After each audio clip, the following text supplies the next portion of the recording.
Labdien! Turpinām mūsu 21 dienas ziemas izaicinājumu, un šodien mums ir 8. diena. Vakar mēs zīmējām tēmu naudas piesaistīšana, šodien piedāvāju kaut ko pavisam mierīgu, atslābu, vienkārši zīmējot neiro līnijas. Un skatīsimies, kur šīs līnijas mūs šodien aizvedīs. Ņemam gēla pildspalvu, marķierus, zīmuļus, kas no kuram tuvāks, un sākam mūsu darbu. Šodien mēs zīmēsim daudz neiro līniju. Tātad tie, kas tikai tagad pievienojas mūsu 8. dienai, tad paskaidrošu, ka neiro līnija ir līnija, kas neatkārtos nevienā tās punktā, un ir tur, kur mēs vismazāk to vēlamies redzēt. Šodien vienkārši baudīsim, meditēsim ar šīm līnijām, un tāpēc zīmējam līnijas. Daudz līniju. Skatāmies, kur šīs līnijas uz kādām domām mūs novadīs. Jo parasti, kad mēs šīs līnijas zīmējam, mums parādās sevī kādas domas, kādas idejas, kādas citas reakcijas, un mēs skatāmies, uz kurieni mūs tas noved, līdz kādām atklāsmēm, līdz kādām tēmām. Tāpēc šodien mēs vairāk ieklausīsimies sevi un ļausimies šai te neiro līniju maģijai. Zīmējam līnijas tik, cik jums liekas, ka ir pietiekami.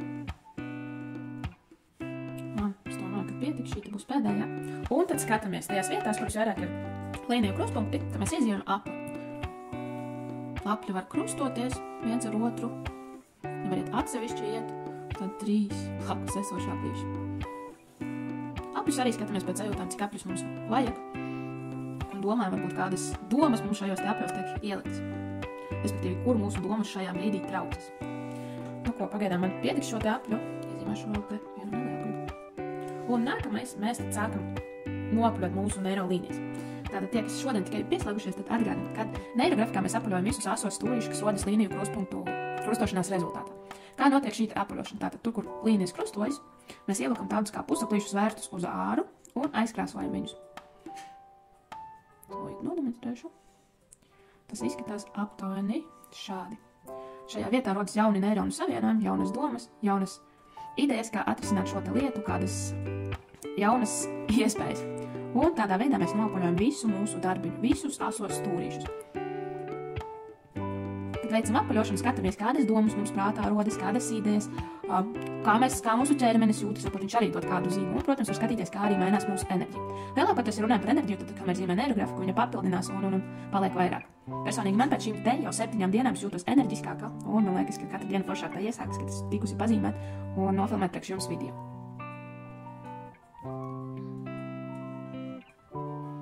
Šodien centīšos mazāk runāt, lai varam mēs vairāk ieklausīties sevi un uz brīdi apstāties no ikdienas steigas un izbaudīt šo te procesu, kad mēs apaļojam mūsu asos stūrīšus.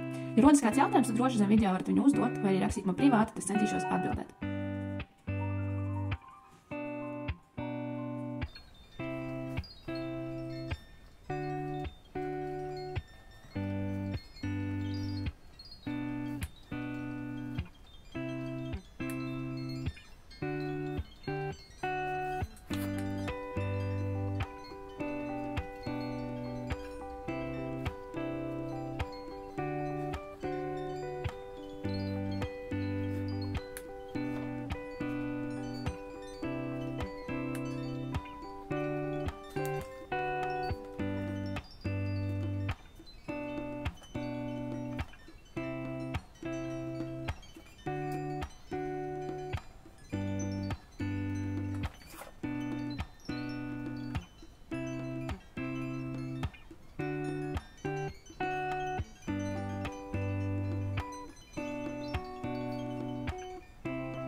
Esam visu nopļojuši. Nākamais, ko mēs darām, mēs ienesam darbiņā arī krāsu. Krāsot varam mierīgi ar flomasteriem, krāsu marķieriem, kas ir teksta marķieriem vai arī zīmolīši. Kas nu kuram vairāk patīk. Es šodien turpināšu savu tradīciju un turpināšu zīmēt ar zīmolīšiem.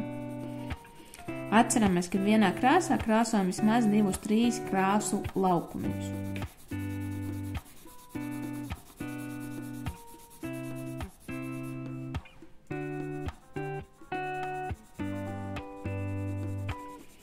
Ar krāsām varam eksperimentēt savu krāsojumu. Šeit galvenais, lai pamostās mūsu iekšējais mākslinieks, un mēs viņam dodam vaļu.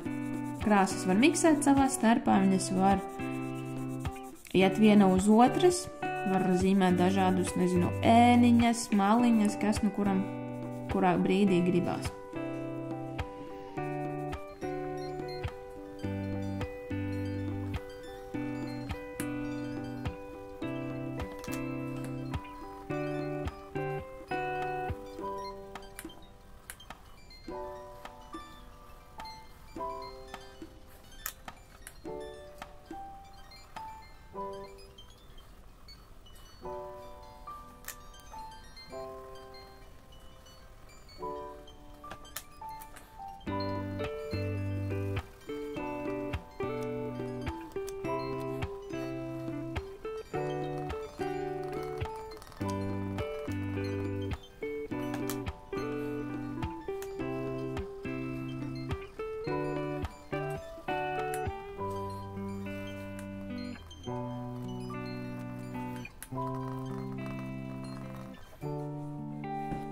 Kad esam aizkrāsojuši mūsu darbiņu, nākamais, ko mēs darām, mēs nofiksējam rezultātu. Izvēlamies kādu no figūrām, kas mums liekas, ka tas varētu būt atslēga uz mūsu šīs dienas tēmu, kurā figūrā varbūt mums atnāca kāda doma, kāda ideja vai kāda vēlme, vai arī vienkārši, ja gribas kaut ko uzzīmēt lielu kā figūru, fiksācijas figūru, to arī droši var izdarīt. Šodien es gribu nofiksēt šo te, uzzīmēt šeit lielu apli, tā būs mana fiksācijas figūra. Ja mēs iezīmējam jaunu figūru, tad atceramies, ka mēs viņu uzreiz noapaļojam. Ienesam darbiņā jaunu figūru, respektīvi uzreiz arī apaļojam.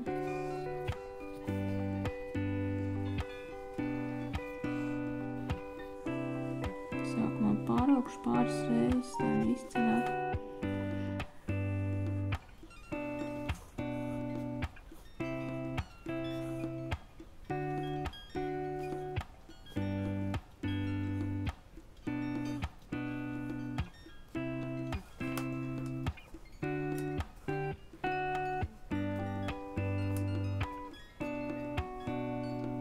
Esam nofiksējuši šo te figūru. Un nākamais, kā jūs jau atceraties, ir lauka līnijas, ir enerģijas līnijas. To mēs darām, lai piesaistītu darbiņā papildus enerģiju, papildus nodomus, papildus visu, lai šis te, ko mēs esam izzīmējuši, piepildītos vislabākajā veidā, vislabākajā laikā priekš mums.